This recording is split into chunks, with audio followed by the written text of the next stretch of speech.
요즘 TV를 자주 보게 됩니다.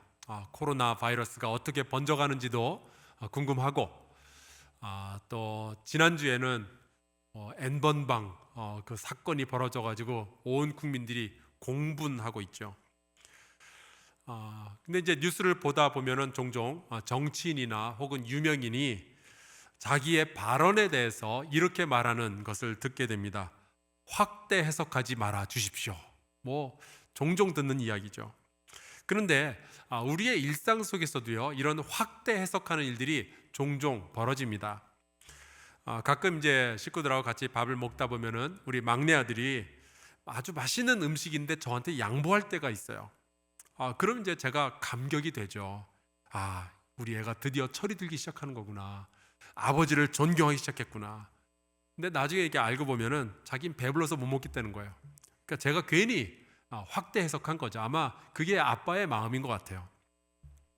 그런데 여러분, 축소 해석이라는 것도 있습니다. 참 중대한 일인데 그걸 별거 아닌 것처럼 생각하는 거예요. 미국도 코로나19 얕잡아 봤다가 지금 굉장히 곤란을 겪고 있죠. 또 열이 나고 목이 아픈데 별것 아니겠지, 그러면서 돌아다니다가 슈퍼 전파자가 되는 겁니다. 여러분, 확대 해석하는 것도 참 큰 문제지만 축소 해석하는 것도요, 굉장히 큰 문제가 될 수 있어요. 하나님의 나라는 어떤 걸까요? 예수께서는 공생의 시작부터 하나님 나라에 대한 설교를 하셨습니다. 그리고 3년 내내, 공생의 내내 하나님 나라에 대한 너무나도 많은 설교와 그리고 비유를 말씀해 주셨죠. 내가 이 하나님의 나라 복음을 전하기 위해서 이 땅에 왔다라고까지 말씀을 하셨어요. 그리고 십자가에 달려 죽으시고 부활하시고 승천하시기 전까지 40일 동안 제자들을 붙잡아 놓고 40일 내내 하나님 나라의 일을 말씀하셨습니다. 그런데 한국교회 안에서는요, 기독교가 들어온 이후로 참 어려운 시절을 살아와서 그랬는지는 모르겠지만 그 하나님의 나라를 사람이 예수 믿고 죽으면 가는 천당으로 축소 해석해버린 거예요. 그 엄청난 하나님 나라의 가르침 가운데서 이 땅을 제외시켜버린 거죠. 우리가 주기도문 가운데서는 늘 하나님의 뜻이 이 땅 가운데 이루어지기를 소원합니다라고 기도하면서도 여전히 우리의 머릿속에는 하나님 나라 그러면 죽어서 영원히 가는 것으로 자리를 잡은 축소 해석이 있습니다. 그래서 대한민국의 성도들이라면 반드시 하나님 나라에 대한 바르고 성경적인 조명을 꼭 우리가 받을 필요가 있습니다. 여러분, 하나님의 나라는요, 우리가 죽음을 가는 천당을 포함을 하고 있지만 그것이 하늘이든 땅이든 상관없이 하나님의 다스림이 있는 시간과 사람과 장소와 삶의 모든 영역, 그것을 우리는 하나님의 나라라고 부를 수밖에 없습니다. 그래서 지난 4주 동안 도시에 임하였던 하나님의 나라에 대해서 말씀을 나누고 있죠. 예루살렘, 가이사랴, 안디옥 그리고 빌립보에 임했던 하나님의 나라에 대해서 말씀을 나누었습니다. 오늘은 데살로니가에 임했던 하나님의 나라에 대한 소식을 여러분과 함께 나누려고 합니다. 바울과 실라가 이제 드로아에 있을 때에 마게도냐 사람 중 한 사람이 환상 중에 나타나서 와서 우리를 도우라라는 이야기를 하죠. 그것이 성령의 인도하심이라 깨닫고 그쪽으로 건너가서 빌립보에서 복음을 전하게 됩니다. 하지만 지난주에 나눈 바와 같이 바울과 실라가 원하는 대로 된 것은 하나도 없었어요. 다 예상 이외의 일들만 벌어집니다. 그럼에도 불구하고 성령께서 차근차근 이끄시더니 결국 빌립보의 교회가 세워졌고요, 나중에 빌립보서를 통해서 우리가 알게 되는 것처럼 빌립보라는 그 도시, 죄악의 도시에 하나님의 나라가 만들어지는 것을 우리가 알게 되는 거예요. 이제는 그 바울과 실라가 빌립보를 떠나서 이제 데살로니가라는 도시로 가게 됩니다. 데살로니가는 주전 313년에 그 당시 마게도냐의 왕이었던 카산드로스, 영어로는 보통 이제 카산더라고 표현을 하는데, 카산드로스가 신도시 건축을 하고 거기에 이주민들을 집중시키면서 세워진 도시가 이 데살로니가였습니다. 이 카산드로스 왕에게 부인이 한 명이 있었는데요, 이 부인의 이름이 뭐였을까요? 여러분 추측하실 수 있죠?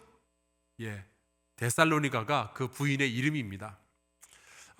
요즘 발음으로 하자면 데살로니키라고 되어 있어요. 데살론이라는 지역의 니키, 나이키라는 뜻입니다. 나이키, 승리라는 뜻이죠. 데살론의 승리라는 이름을 가진 자기 부인을 그 도시의 이름으로 명명을 한 거예요. 이 여자가 저 유명한 알렉산더 대왕의 이복 여자 동생입니다. 지금 보시는 사진이 있는데요. 저 사진의 주인공은 유유히 걸어가고 있는 장유성 목사님이 아니고 그 뒤에 보이는 말을 탄 알렉산더 대왕입니다. 데살로니가가 알렉산더 대왕의 고향 출생지라는 전설이 남아 있어요. 지금도 이 데살로니가에 가서 보면 참 아름답습니다. 해변가에 있는 도시고 깨끗하고요. 굉장히 볼거리도 많이 있죠. 그런데 이 도시가 결국 로마 제국에 의해서 정복당하게 되고 당시로서 로마, 아테네 다음가는 아주 큰 도시가 만들어졌습니다. 로마 정부의 정책에 의해서 여러 인종들이 이 도시에 섞여서 살게 됐는데 헬라 사람, 마게도냐 사람, 로마 사람, 심지어 유대인까지 그 도시에서 함께 살게 된 거예요. 그러니까 바울과 실라가 갔던 데살로니가는 그런 국제 도시였습니다. 바로 그곳에서 바울은 유대인의 회당을 찾아가요. 그리고 거기서 3주 동안 많은 사람들에게 성경을 가지고 강론하였다라고 성경에 기록하고 있습니다. 여기서 나오는 성경은 두말할 것도 없이 구약 성경이에요. 왜냐하면 당시에 신약 성경은 아직 쓰여지지 않았던 때였습니다. 그런데 구약 성경을 가지고 사람들한테 강론을 하는데 그가 전했던 내용은 3절에 이렇게 기록되어 있어요. 뜻을 풀어 그리스도가 해를 받고 죽은 자 가운데서 다시 살아나야 할 것을 증언하고 이르되 내가 너희에게 전하는 이 예수가 곧 그리스도라 하니. 오늘 찬양의 가사랑 아주 딱 맞아 떨어지는 그런 내용이죠. 여러분, 구약 성경인데 그것을 통해서 예수를 증거하는 거예요. 성령께서 우리를 인도하시면 구약 성경을 읽어도 그리스도 예수가 보이게 될 줄로 믿습니다. 그래서 모세가 말하고 선지자가 말했던 그 메시아, 그 그리스도가 바로 이 예수시다, 이 이야기를 증언했던 거예요.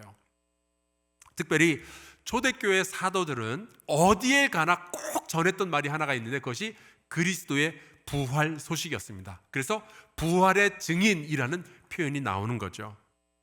오순절날 베드로가 성령 받고 수많은 사람들 앞에 나가서 일장 연설 혹은 설교를 하는데 그때 베드로가 했던 말 가운데 이런 게 있어요. 이는 그가 사망에 매여 있을 수 없었습니다. 부활의 증인이 되는 거예요. 왜 예수님은 사망에 매여 있을 수 없었을까요? 그분이 하나님이시기 때문에 그렇습니다. 사망 주제에 무슨 수로 하나님을 묶어놓을 수 있겠어요?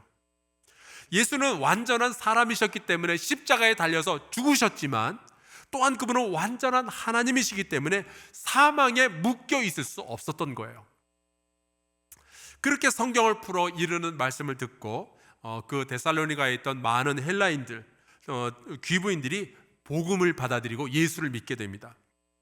그런데 5절에 보니까 그 지역에 있던 유대인들이 이게 싫었던 거예요. 그래서 이제 시기를 하게 되고 바울의 적으로 등장합니다.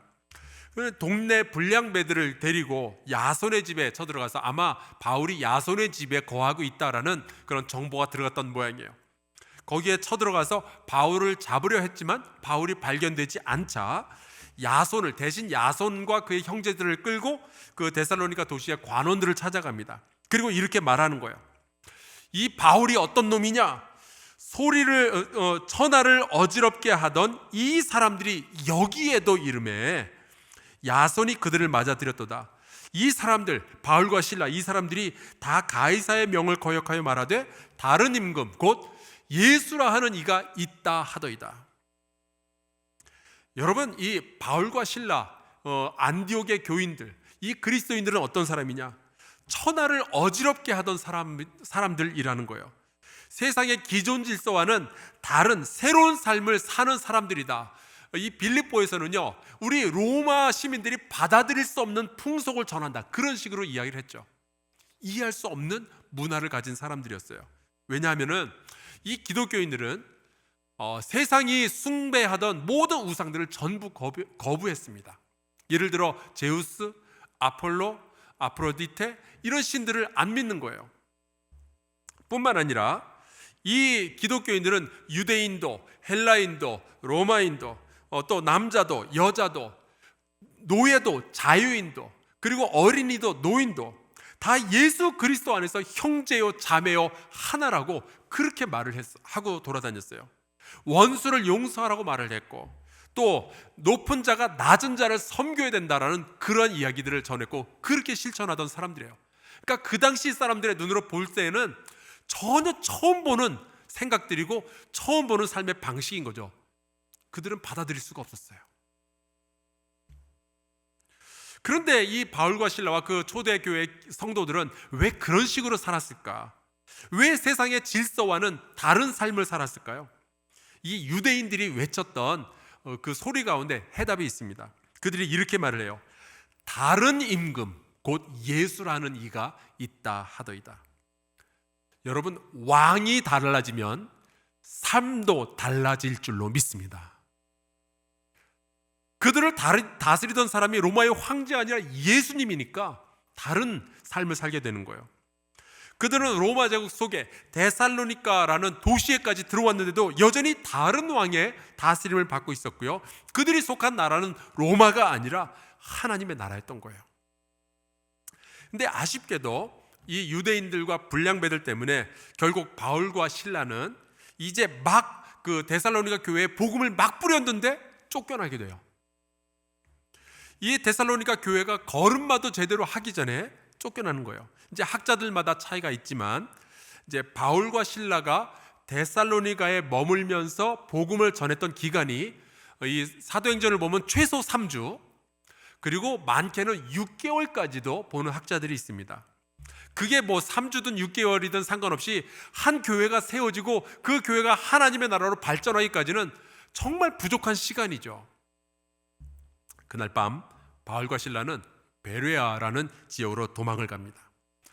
베레아는 이제 데살로니가에서 한 70km 정도 떨어진 휴양 도시인데, 요즘 가봐도 작년에 갔어요. 너무 아름답고요, 너무 좋아요. 여러분도 한번 꼭 가보시길 바랍니다. 그런데 이 바울은 이곳 베레아에서도 또 복음을 증거를 하죠. 지금 보시는 저 사진이 사도 바울이 복음을 전했다는 바로 그 장소에 그 예쁜 그 성당이 하나 지어져 있는데요, 그 앞에 있는 모자이크 그림입니다. 제가 저 사진을 직접 찍었는데, 저 사진은 이제 바울의 설교를 듣고 있던 사람들의 모자이크 중에 한 장면이에요. 제가 저 사람을 찍었는데 이유는 그 바울이 설교를 하고 있는데 그 설교가 너무 재밌었나 봐요. 그래서 손을 이렇게 가리고 웃고 있는 거예요, 여러 사람들 가운데.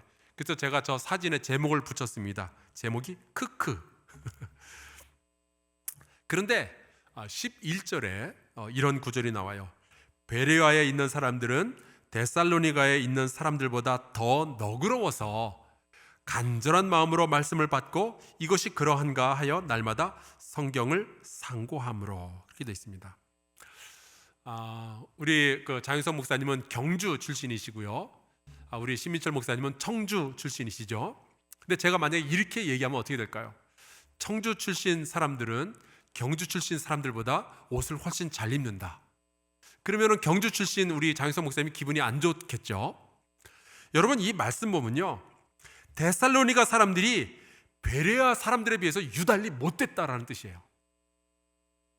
아니나 다를까 바울과 실라가 베레아에서 복음을 증거하고 있다라는 소식이 이제 데살로니가에 들리니까 데살로니가에 살던 유대인들이 원정대를 보냅니다. 그래서 이 베레아까지 70km나 떨어져 있는데 굳이 거기까지 와가지고 또 난동을 피우는 거예요. 그래서 결국 이제 바울은 베레아에서도 쫓겨나게 됩니다. 여러분 생각해 보세요. 데살로니가 사람들 진짜 못됐죠, 그죠? 근데 요즘도 쓰잘데기 없는 데다가 열정 불태우는 사람들 있죠. 2000년 전에도 있었어요. 이 데살로니가 사람들이 그런 사람들이었습니다.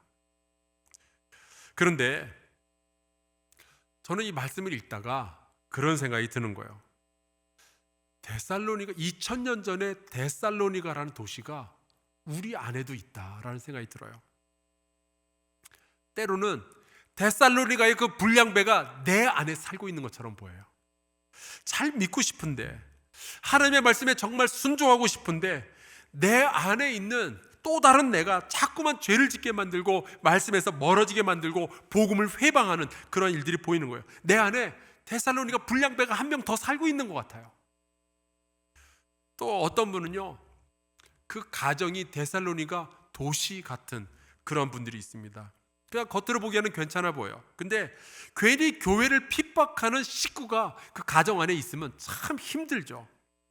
교회 한 번 가면 그냥 가만히 있지만 일주일에 교회 2번만 가도 너 광신도냐 막 물어보고, 그런 식구가 있으면 참 어렵습니다. 그런 직장에서 일하는 분들도 계셔요. 나 뭐 술 안 마십니다, 기도합니다 그러면 잘난 척한다 그러고, 예수 믿는다는 소리도 못하게 만들고. 자, 과연 그러한 내면 세계에, 혹은 그러한 가정에, 혹은 그러한 직장에 하나님의 나라가 세워질 수 있을까? 과연 이 데살로니가라는 정말 흑암의 땅에 하나님의 나라는 만들어질 수 있을까? 여러분, 사도행전을 읽어보면요, 안 될 것 같아요. 정말 못된 사람들이 살고 있고, 사도 바울이 복음을 전하다가 일찌감치 떠나야 되고, 데살로니가에 남겨진 사람들은 복음은 받았는데 리더가 없는 거예요. 과연 이곳에 하나님 나라가 세워질 수 있을까? 근데 여러분, 사도행전 말고 이 사도 바울이 데살로니가를 떠난 다음에 수개월이 지나서 너무 아쉬운 나머지 데살로니가에 보낸 편지가 2통이 있는데, 그 중에 하나가 데살로니가 전서, 또 다른 하나가 데살로니가 후서예요. 이 데살로니가 전서 1장 1절에 보니까 이런 말씀이 나옵니다. 바울과 실루아노와 디모데는 하나님 아버지와 주 예수 그리스도 안에 있는 데살로니가인의 교회에 편지하노니 은혜와 평강이 너에게 있을지어다. 아멘. 저는 이 말씀을 읽으면서 얼마나 은혜가 됐는지 몰라요. 그들은 바울이라는 리더가 없었는데도 그 흑암의 땅 데살로니가에서 교회가 유지되고 있었던 거예요. 믿음이 자라고 있었던 거예요. 아니, 바울과 실라가 데살로니가에서 겨우 몇 주 혹은 몇 달밖에 복음을 전하지 못했잖아요. 교회가 제대로 걸음마도 하기 전에 이 리더들이 쫓겨났잖아요. 불량배들이 그곳에 있었잖아요. 그리고 복음을 회방하는 유대인들이 거기 있었잖아요. 그런데 그곳에 하나님의 나라가 세워지고 있었던 거예요. 이번에 그 꽃 배달, 거기에 이제 카드도 예쁘게 써가지고 같이 배달을 했는데, 그 꽃과 카드를 받으신 안나숲의 성도들 가운데 한 분이 막 펑펑 울면서 저한테 전화를 하셨어요. 목사님, 너무 보고 싶어요 그러는 거예요. 한 달 못 봤거든요. 근데 저도 마음이 울컥한 거죠. 여러분, 한 달만 안 봐도 그런데 하물며 이 바울 없이 수개월 동안 믿음을 지켜야 했던 이 데살로니가 교회의 성도들은 마음이 어땠겠어요? 근데 놀랍게도 바울이 떠난 뒤에도 이 복음은 살아서 데살로니가 교회는요, 건강한 교회가 되었고 그 도시 안에서 하나님의 나라를 만들어가고 있었던 거예요. 오히려 바울이 놀랍니다. 데살로니가 교회의 소식을 이제 전해 들었는데, 아니 어떻게 이 교회가 그렇게 살아날 수가 있는가, 어떻게 그렇게 생명력을 가질 수가 있는가 놀라고 감사하는 거죠.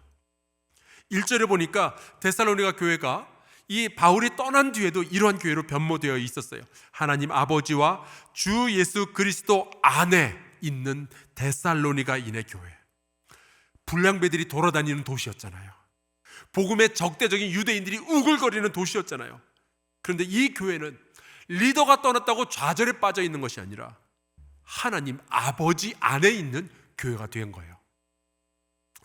여러분, 하나님을 아버지로 부를 수 있다는 것 그 자체가 큰 은혜인 줄로 믿습니다. 하나님은 탕자 같은 자식도 기다리시고 돌아오면 용서하시고 품어주신다는 그 사실을 믿지 못하면 우리는 하나님을 아버지로 부를 수가 없잖아요. 우리가 가장 힘들고 슬프고 외롭고 고통스러울 때 부를 수 있는 분이 하나님이라는 것을 우리가 믿지 못하면 우리는 그분을 아버지라고 부를 수가 없잖아요.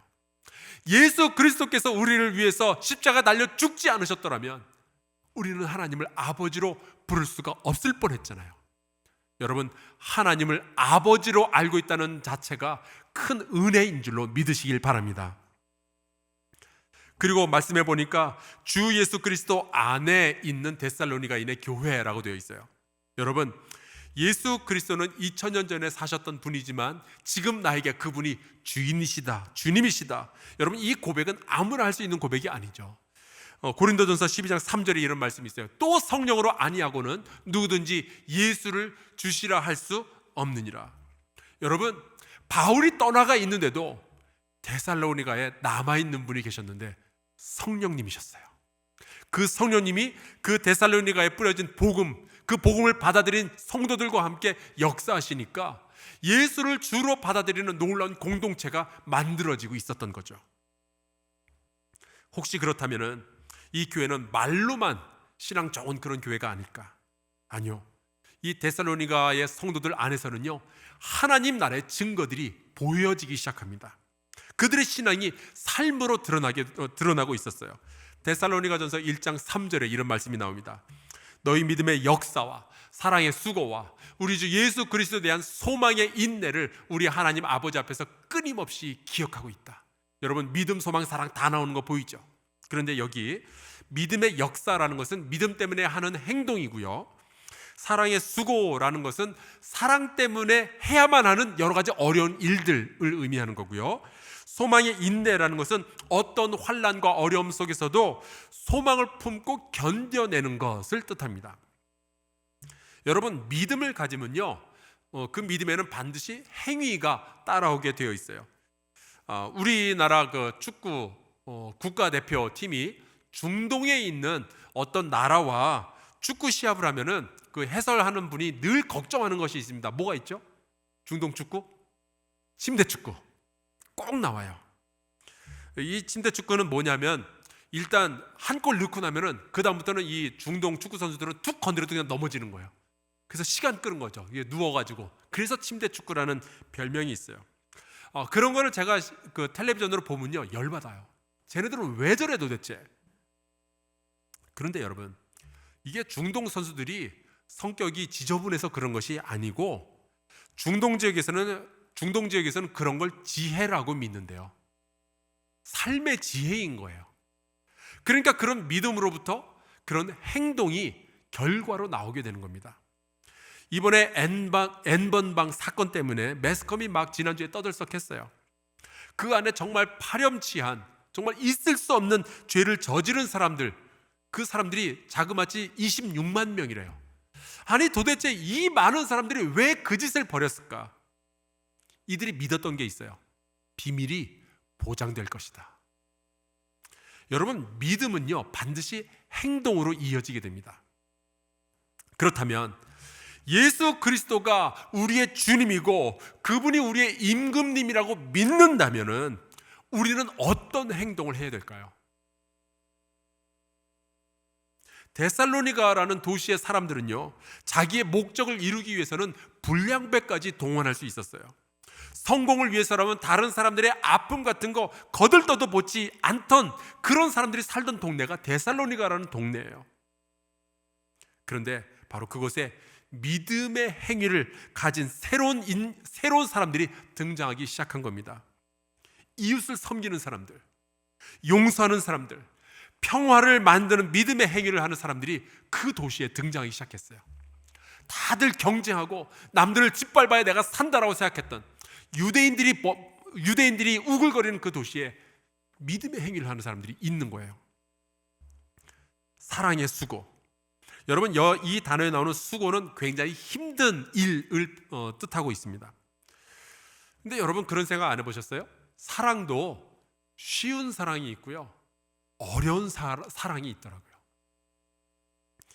지금 가정에서 배우자와 함께 예배 드리는 분들 계시죠? 절대로 대답은 하지 마시고 속으로만 한번 생각해 보세요. 여러분의 배우자를 사랑하는 것이 쉬운 일입니까? 어려운 일입니까? 여러분, 사랑스러운 사람을 사랑하는 건요 되게 쉬운 일이에요. 왜냐하면 그냥 내버려 두면 지들끼리 알아서 다 해요.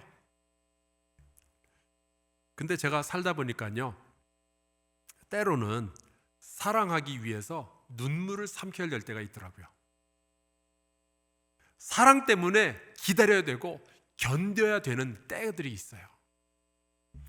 사랑하기 위해서 용서해야 되는 시기가 찾아오더라고요. 여러분, 자식 키워보신 분들은 제가 무슨 이야기 하는지 다 아실 거예요.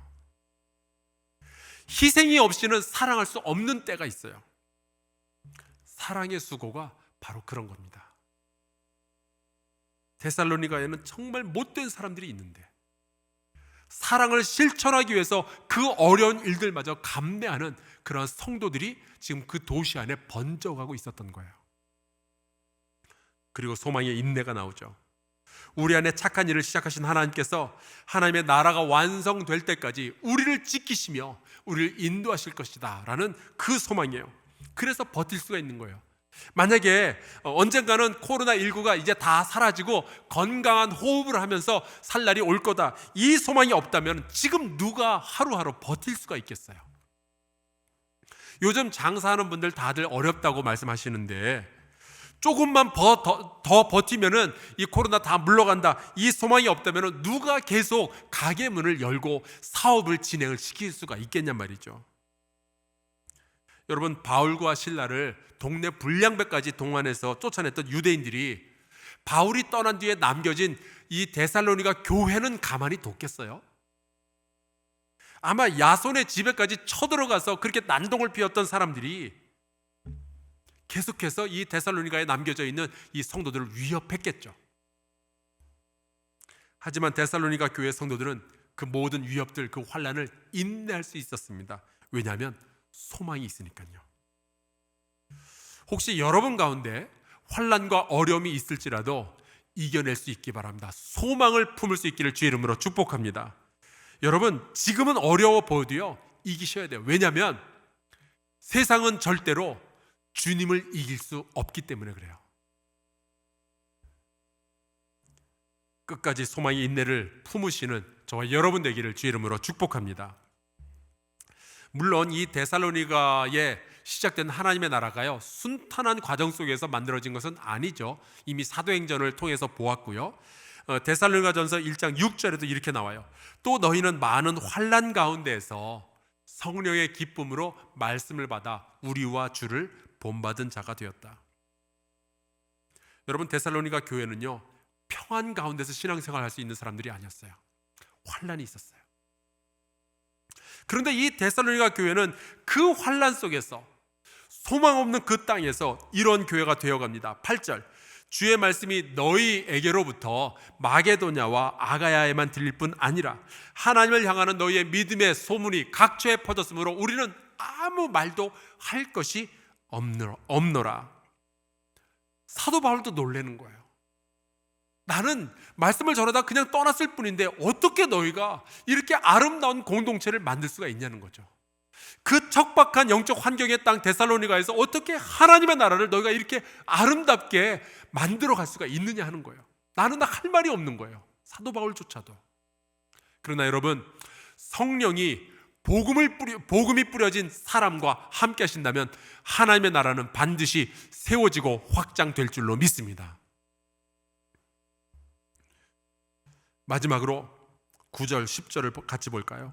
너희가 어떻게 우상을 버리고 하나님께로 돌아와서 살아계시고 참되신 하나님을 섬기는지와 또 죽은 자들 가운데서 다시 살리신 그의 아들이 하늘로부터 강림하실 것을 너희가 어떻게 기다리는지를 말하니 이는 장래의 노하심에서 우리를 건지시는 예수시니라. 여러분, 하나님의 나라의 진면목이 뭔지 아세요? 언제 하나님의 나라가 내 삶과 우리의 가정과 이 땅에 만들어지는지 아세요? 우리가 섬기던 세상의 모든 우상을 버리고 하나님께로 돌아갈 때에 하나님의 나라가 만들어지는 줄로 믿습니다. 우리의 삶을 이끌고 있던 우상들이 있죠. 우리가 지금은 무슨 미신적인 어떤 신의 이름을 부르진 않지만 그거보다 더 강력하고 더 보이지 않는 우상들이 우리 안에 있어요. 돈, 명예, 성공. 우리의 삶을 주관해가는 여러 가지 힘들이 있습니다. 그 모든 세상의 가치들과 그 모든 욕망들을 내려놓고 하나님의 다스림을 받아내는 것, 그 하나님의 다스림 안에서 살아가는 것, 이것이 하나님의 나라예요. 데살로니가라는 도시에 바울이라는 영적 리더도 없는 바로 그곳에서 데살로니가의 성도들 가운데 이 하나님의 나라가 만들어지고 있었던 거죠. 그리고 언젠가 예수 그리스도가 재림하실 때 그 데살로니가에 세워졌던 그 하나님의 나라가 완성될 그 소망을 가지고 성도들은 기다리고 있었던 거예요. 저는 우리의 내면 세계에도, 나의 인생 속에도, 우리의 가정, 우리의 직장에도요, 우리가 살고 있는 이 도시에도 데살로니가의 흑암이 숨어 있다라는 것을 보게 됩니다. 우상이 우리의 삶을 침범해 들어오고요, 복음을 회방하는 것들이 내 안에서 얼마나 많이 시끄럽게 떠들고 있는지 몰라요. 내 안에서 난동을 피우는 데살로니가의 불량배 같은 것들이 내 안에 있는 것, 우리 안에 있는 것, 이 땅에 있는 것들을 자꾸만 보게 됩니다. 성공을 위해서라면 수단과 방법을 가리지 않는 사람들이 살고 있는 곳이 우리가 살아가고 있는 이 세상이에요. 그 사람들 때문에 상처를 입는 사람들이 얼마나 많이 있는가요? 재작년만 해도 서울에서만 2,000명이 넘는 사람들이 자살로 생을 마감했습니다.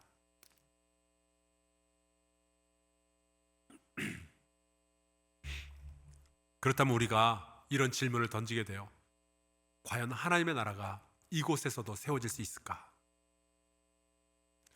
불량배 같은 사람들이 살아가고 있는 이 세상에 하나님의 나라가 만들어질 수 있을까? 여러분, 주님의 능력을 믿을 수 있기를 주의 이름으로 축원합니다. 데살로니가 도시에서는요, 그렇게 영적으로 반대가 심했고 못된 사람들이 드글거렸는데 바울과 같은 능력 있는 사도도 없었는데도 불구하고 하나님의 나라가 시작되고 하나님의 나라가 번성하고요, 하나님의 나라의 선한 영향력이 이 도시를 넘어서 다른 지역까지 다 퍼져나가고 있었어요. 그렇다면 우리 안에도, 우리의 가정과 우리의 도시 안에서도요, 하나님의 나라가 시작되었으니 이 하나님의 나라가 점점 커져서 온 땅에 하나님의 다스림을 받는 놀라운 역사가 일어나게 될 줄로 믿습니다. 언젠가는 우리가 주인 삼았던 모든 우상들이 다 무너지고 하나님의 나라 복음을 방해하던 어둠이 다 떠나가고 나의 가정에, 나의 인생에, 내 이 땅에 하나님의 나라가 건설될 것을 믿습니다. 그 일을 위하여서 믿음의 역사와 사랑의 수고와 소망의 인내를 늘 품고 주님을 섬기며 살아가는 저와 여러분 될 수 있기를 주의 이름으로 축원합니다. 언젠가는 데살로니가의 불량배 같던 사람들마저도 죽게 돌아오고 하나님 나라의 백성이 될 것을 믿습니다. 우리 함께 찬송가 부르고요, 기도했으면 좋겠어요. 찬송가 322장. 이 찬송가의 가사가 이렇게 됩니다. 세상의 헛된 신을 버리고 하나님 이름 높여 기립시다. 세상의 헛된 우상 버리고 인간의 모든 부귀, 영화와 거짓과 불의 모두 버리고 온전히 하나님만 섬깁시다. 하나님만 홀로 섬기는 천국 하나님의 나라를 어서 이루어 주옵소서. 우리 같이 찬송하고요, 이 가사의 내용을 우리의 기도의 제목 삼고 함께 기도하길 바랍니다.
같이 통성으로 잠시 기도했으면 좋겠어요. 아마 여러분 가운데 나의 인생 가운데 내 내면 세계 데살로니가의 어두움을 보는 분들이 있을지 모르겠습니다. 우리 가정 안에, 우리 도시 안에 복음을 회방하는 세력들이 있다라고 느끼는 분들이 있을지 모르겠어요. 그러나 여러분, 하나님의 나라는 반드시 세워질 수 있습니다. 하나님을 왕으로 섬기며 우리 안에 시작된 이 하나님의 나라가 세상의 폭력과 어둠을 이기고 성장하게 하여 주옵소서. 데살로니가에 세워졌던 그 하나님의 나라가 2000년이 지난 오늘날 내 인생과 이 가정과 우리의 도시에 세워지고 우리를 공격하는 모든 우상들이 다 무너지게 하여 주옵소서. 우리 통성으로 같이 기도합시다. 오 하나님 아버지, 이 시대에도 여전히 하나님 아버지, 데살로니가의 불량배 같은 이들이 이 도시에서 살아가고 있습니다. 내 안에 그 어두움들이 남아 있습니다. 복음을 떠나게 만들고 하나님 순종하지 못하게 만들고 하나님 내 안에 문제를 일으키고 난동을 피우는 것들이 있습니다. 아버지, 저를 도와주시기를 간절히 소원하고 원합니다. 주님 역사하여 주셔서 우리가 이 어둠을 뚫고 하나님 아버지, 이 불량한 모든 상황들을 다 이기고 하나님의 나라를 내 인생 가운데, 우리의 가정 가운데, 하나님 그리고 이 도시 가운데 세워나갈 수 있도록 주의 역사하여 주옵소서. 세상의 모든 사람들은 성공을 바라보고 하나님 경제에서 이기게 된다 말하지만 아버지, 우리는 예수 그리스도를 믿는 백성으로서 다른 삶을 살아낼 수 있도록 역사해 주시고 정말 하나님을 기쁘시게 하고 하나님을 왕으로 섬기는 하나님 그러한 인생들이 하나님 우리 안에서 창조될 수 있도록 주여 주께서 역사하여 주시기를 간절히 소원하고 원합니다. 아버지여, 우리 모두와 함께하여 주시옵소서. 존귀하신 주님께서 인도하실 줄 믿습니다.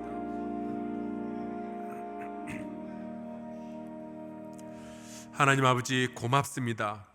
환난 가운데서도 기쁨으로 말씀을 받게 하시고 하나님을 아버지라고 부르게 해주시니 감사합니다. 예수 그리스도를 알게 하시고 내 인생에 임금으로 섬기게 해주시니 감사합니다. 주께서 시작하신 하나님의 나라가 내 안에, 우리의 가정에, 우리의 도시에도 이루어지게 하여 주옵소서. 온갖 미신과 탐욕과 세상의 우상들이 다 떠나게 하시고 믿음의 행위와 사랑의 수고와 소망의 인내가 우리 안에 이루어진 하나님의 나라를 증거하게 하여 주시옵소서. 주님, 이 땅에 데살로니가의 어두움이 있습니다. 불량한 사람들이 있습니다. 아버지, 우리가 이기게 하시고 하나님께서 왕으로 임하시는 세상을 만들어가게 하여 주옵소서. 예수 그리스도의 이름으로 기도하옵나이다. 아멘.